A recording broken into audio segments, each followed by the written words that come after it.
Merci Madame la Ministre. La parole est à Monsieur Loïc Prudhomme.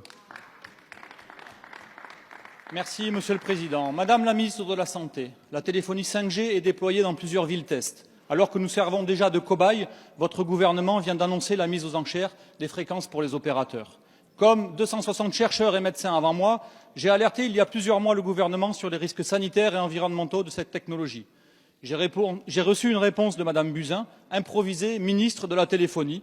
En effet, Madame la Ministre me vante le bonheur des objets connectés. Réponse risible s'il n'y avait pas un grave problème.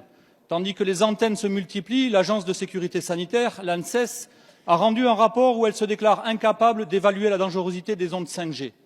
Elle ne pourra rendre ses résultats définitifs qu'en 2021, plus d'un an après l'ouverture du marché aux opérateurs, alors que le Centre international contre le cancer a classé les ondes comme cancérogènes probables. Actuellement, les opérateurs installent dans nos villes, sur nos trottoirs et nos abribus des antennes dont on ne saura que dans un an si elles nous empoisonnent à grande échelle. Et ce, alors que personne, je dis bien personne, Madame la Ministre, n'a demandé la 5G. Alors que le nombre de cancers ne cesse d'augmenter et nous sommes tous exposés pour servir des intérêts financiers. Ce fantasme technologique, en plus de créer des besoins artificiels que personne n'a demandés, menace notre santé et notre environnement, mais pose aussi de graves questions de société sur la captation des données personnelles et leur protection.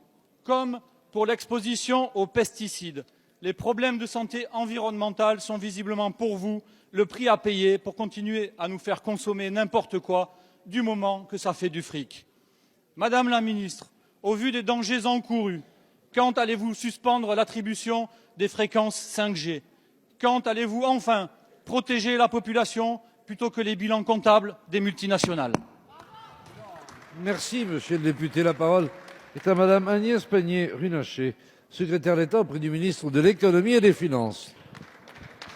Merci Monsieur le Président, Mesdames et Messieurs les députés, Monsieur le député Prudhomme.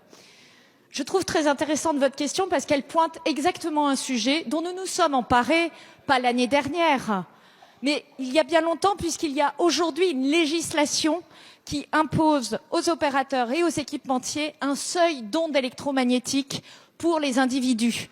Ce seuil, si je puis me permettre, ce seuil, il a été défini sur la base d'une recommandation de l'Union européenne et avec un collège d'experts qui est approuvé par l'OMS. Voilà la réalité. Et ça vaut pour la 2G, pour la 3G, pour la 4G et pour la 5G.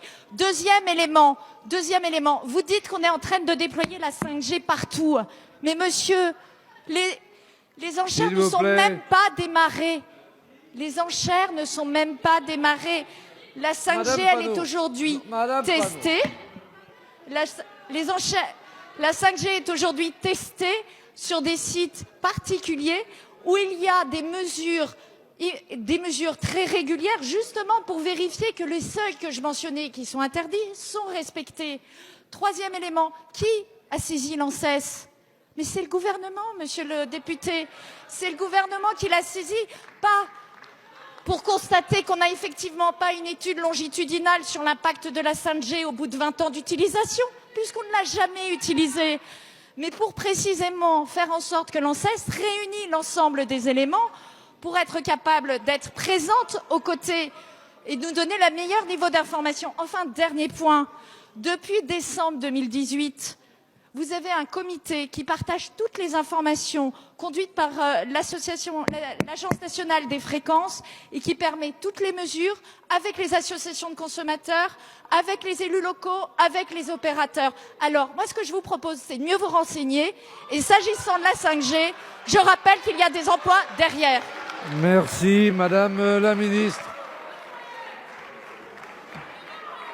S'il vous plaît, arrêtez de pousser des cris. Oh, mais c'est pas une halte garderie ici, enfin. La parole est à Monsieur Yannick Favennec-Becco et à lui seul. Merci, Monsieur le Président. Arrêtez. Ma question s'adresse